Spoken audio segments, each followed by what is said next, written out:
मित्रों, शैव संप्रदाय में साधना की एक रहस्यमयी शाखा है अघोर पंथ। अगर अघोरी की कल्पना की जाए तो श्मशान में तंत्र क्रिया करने वाले किसी ऐसे साधु की तस्वीर मस्तिष्क में उभरती है जिसकी वेशभूषा डरावनी होती है। अघोरियों के वेश में कोई ढोंगी आपको ठग सकता है, लेकिन अघोरियों की पहचान यही है कि वे किसी से कुछ मांगते नहीं हैं। और बड़ी बात यह है कि तब ही संसार में दिखाई देते हैं जबकि वे पहले से नियुक्त श्मशान जा रहे हो या वहां से निकल रहे हों। और दूसरा, वे कुंभ में नजर आते हैं। अघोरी को कुछ लोग औघड़ भी कहते हैं। अघोरियों को डरावना या खतरनाक साधु समझा जाता है, लेकिन अघोर का अर्थ है अप्लस घोर, यानी जो घोर नहीं हो, डरावना नहीं हो, जो सरल हो, जिसमें कोई भेदभाव नहीं हो। कहते हैं कि सरल बनना बड़ा ही कठिन होता है। सरल बनने के लिए ही अघोरी कठिन रास्ता अपनाते हैं। साधना पूर्ण होने के बाद अघोरी हमेशा हमेशा के लिए हिमालय में लीन हो जाता है। जिनसे समाज घृणा करता है, अघोरी उन्हें अपनाता है। लोग श्मशान, लाश, मुर्दे के मांस व कफन आदि से घृणा करते हैं, लेकिन अघोर इन्हें अपनाता है। अघोर विद्या व्यक्ति को ऐसा बनाती है जिसमें वह अपने पराये का भाव भूलकर हर व्यक्ति को समान रूप से चाहता है, उसके भले के लिए अपनी विद्या का प्रयोग करता है। अघोर विद्या सबसे कठिन है, लेकिन तत्काल फलित होने वाली विद्या है। इस साधना के पूर्व मोह माया का त्याग जरूरी है, तभी इसमें सफलता पाई जा सकती है। मूल रूप से देखा जाए तो अघोरी उसे कहते हैं जिसके भीतर से अच्छे बुरे, सुगंध दुर्गंध, प्रेम नफरत, ईर्ष्या मोह जैसे सारे भाव मिट जाएं। अघोरी मानते हैं कि जो लोग दुनियादारी और गलत कामों के लिए तंत्र साधना करते हैं, अंत में उनका अहित ही होता है। मित्रों, श्मशान में तो शिव का वास है और उनकी उपासना हमें मोक्ष की ओर ले जाती है। आपको बता दे कि अघोरी श्मशान घाट में 3 तरह से साधना करते हैं, जिसे श्मशान साधना, शव साधना और शिव साधना कहते हैं। मान्यता है कि इस साधना को करने के बाद मुर्दा बोल उठता है। शिव साधना में शव के ऊपर पैर रखकर खड़े रहकर साधना की जाती है। बाकी तरीके शव साधना की ही तरह होते हैं। इस साधना का मूल शिव की छाती पर पार्वती द्वारा रखा हुआ पाव है। शव और शिव साधना के अतिरिक्त तीसरी साधना होती है श्मशान साधना, जिसमें आम परिवारजनों को भी शामिल किया जा सकता है। इस साधना में मुर्दे की जगह शवपीठ की पूजा की जाती है। उस पर गंगा जल चढ़ाया जाता है। यहाँ प्रसाद के रूप में भी मांस मंदिरा की जगह मेवा चढ़ाया जाता है। मित्रों, अघोरियों के पास भूतों से बचने के लिए एक खास मंत्र रहता है। साधना के पूर्व अघोरी अगरबत्ती, धूप लगाकर दीपदान करता है और फिर उस मंत्र को जपते हुए वह चिता के और अपने चारों ओर लकीर खींच देता है। फिर तुतई बजाना शुरू करता है और साधना शुरू हो जाती है।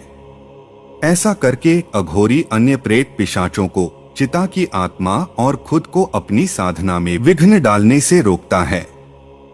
मित्रों, अघोरियों के जीवन में सबसे अधिक अहमियत होती है गुरु की। अघोरी कितनी भी कोशिश कर लें, लेकिन बिना गुरु के उसे सिद्धि नहीं मिलती। उनकी गुरु दीक्षा भी आम संत महात्माओं के मुकाबले काफी अलग होती है।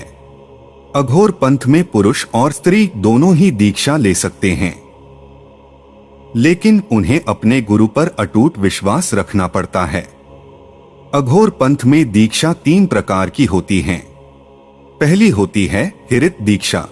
इसमें गुरु से गुरु मंत्र या बीज मंत्र कान में लिया जाता है, जिसे मंत्र फुकन भी कहते हैं। यह एकदम सरल दीक्षा है और इसे कोई भी ले सकता है। इसमें गुरु शिष्य के बीच कोई नियम बंधन नहीं होते।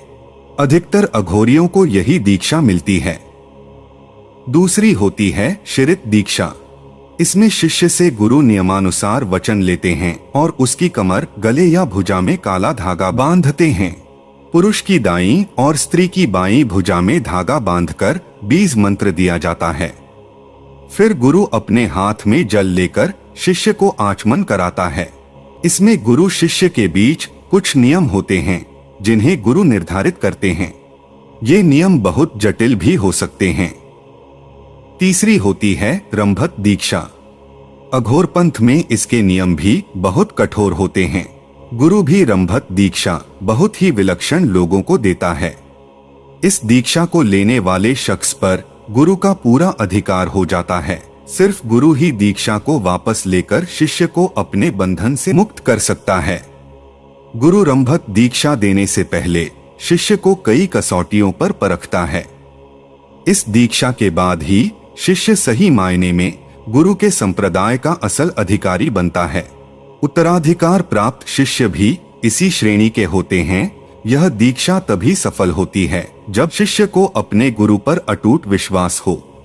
इसमें गुरु शिष्य को अघोर पंथ के सारे रहस्य बता देता है और शिष्य उसके बताए नियमों पर चलकर सारी सिद्धियां प्राप्त कर लेता है। शिष्य अपने गुरु के दिए मंत्रों का उच्चारण करके सिद्धियां हासिल करता है। उसे सिद्धियां एक साथ नहीं बल्कि धीरे धीरे मिलती हैं।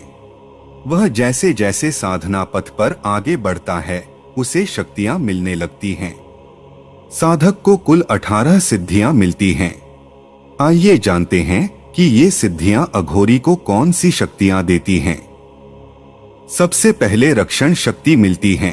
गुरु मंत्रों का जाप करने पर शिष्य को सबसे पहले अपने जप और पुण्य की रक्षा करने की शक्ति मिलती है। वह अपनी और असहायों की मदद करने में भी सक्षम हो जाता है। अगर साधक पर कोई आपदा आने वाली है तो मंत्र के प्रभाव से वह खत्म हो जाती है या उसका असर बहुत कम होता है। इसके बाद गति शक्ति मिलती है। गुरु दीक्षा से पहले अघोरी जिस योग और ध्यान में नाकाम हो चुका है, दीक्षा से मिले मंत्र के जाप से उसकी साधना में गति आने लगती है। वह सारी सिद्धियों को तेजी से हासिल करने लगता है। गति के बाद कांति शक्ति आती है। अघोरी को साधना पथ पर आगे बढ़ने के बाद यह शक्ति मिलती है। यह कुकर्मों वाले संस्कार को नष्ट करके साधक का चित्त उज्ज्वल कर देती है। उसके मन में किसी के लिए द्वेष या घृणा नहीं रह जाती। वह सबको समान नजर से देखने लगता है। इसके बाद अघोरी प्रीति शक्ति को अपनाता है। साधक जो जो मंत्र का जाप करता है उसकी अभीष्ट देवता से प्रीति बढ़ती जाती है। साधना पूरी होने पर प्रीति सिद्धि मिल जाती है। यह अघोरी की सामर्थ्य शक्ति को भी बढ़ा देती है। इसके बाद तृप्ति शक्ति मिलती है। अघोरी के मंत्र जाप के साथ उसकी अंतरात्मा में तृप्ति संतोष बढ़ता जाता है। इस गुरु मंत्र को सिद्ध करने बाद अघोरी की वाणी में सामर्थ्य आ जाता है, यानी कि भविष्यवाणी सच हो जाती है और उसका श्राप और वरदान भी फलित होने लगता है। तृप्ति के बाद अवगम का अधिकारी बनता है। अवगम शक्ति को सिद्ध करने के बाद अघोरियों को दूसरों के मन की बात पता चल जाती है। अघोरी को भूत और वर्तमान का पूरा ज्ञान हो जाता है। उसे पता चल जाता है कि सामने वाले व्यक्ति में कौन से भाव हैं और अतीत में उसके साथ क्या कुछ हो चुका है। सातवीं अवती शक्ति है। इस सिद्धि को हासिल करना काफी मुश्किल है। यह साधक को त्रिकालदर्शी बना देती है। उसे सबकी आंतरिक चेतना के साथ एकाकार होने की शक्ति मिल जाती है। ऐसे अघोरी पल भर में यहाँ तक बता सकते हैं कि आप किस जन्म में क्या थे। इसके बाद श्रवण शक्ति मिलती है। इससे अघोरी सबसे सूक्ष्म और गुप्त श्रोता बन जाता है। वह देवलोक में संपर्क कर सकता है। इस तरह के अघोरियों का शिष्य अगर दूर से उन्हें पुकारता है तो उसकी पुकार अघोरी को साफ सुनाई दे जाती है। वह अपनी शक्ति के अनुसार उसकी मदद भी कर सकता है। अगला स्वाम्यर्थ शक्ति है। यह शक्ति अघोरी को अपने मन का राजा बना सकती है। वह अपने हिसाब से नियम बना सकता है और अपने मन पर पूरी तरह से शासन कर सकता है। 10वीं सिद्धि में साधक को याचन शक्ति मिलती है। यह मंत्र जाप अघोरी को अपनी मनोकामना पूरी करने में सक्षम बना देता है, यानी अगर अघोरी कोई चीज चाहे तो वह उसके सामने आ जाएगी। याचन शक्ति के बाद क्रिया शक्ति आती है। गुरु की दीक्षा से मिला यह मंत्र सिद्ध होने पर अघोरी को निरंतर क्रियारत रहने की क्षमता और चेतना मिल जाती है। फिर मिलती है इच्छित अवति शक्ति। इसको सिद्ध करने के बाद अघोरी वरदानी बन जाता है, यानी वह किसी भी व्यक्ति की मनोकामना पूरी कर सकता है। इसके बाद ज्ञान शक्ति मिलती है। शक्ति हासिल करने वाले अघोरी के हृदय में ज्ञान का प्रकाश बढ़ जाता है। वह सही मायने में सिद्ध पुरुष होने की दिशा में आगे बढ़ जाता है।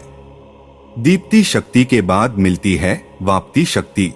इस शक्ति को सिद्ध करने वाला अघोरी उस चैतन्य स्वरूप ब्रह्मा के साथ एकाकार हो जाता है, जिसकी चेतना अणु अणु में व्याप्त हो रही है।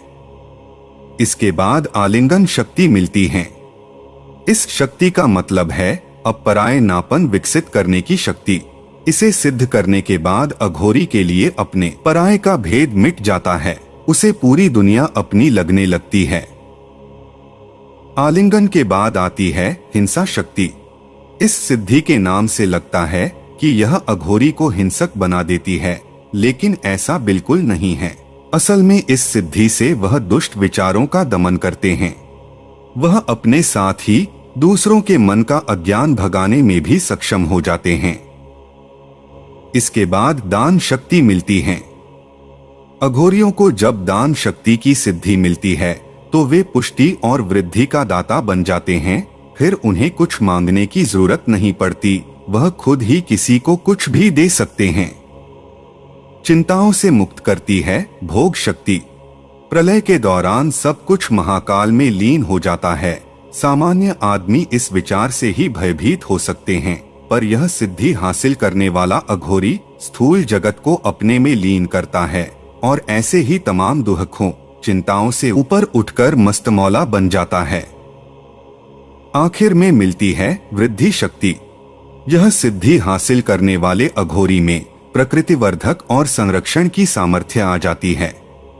सारी सिद्धियां हासिल करने के बाद अघोरी सही मायने में सिद्ध पुरुष हो जाते हैं।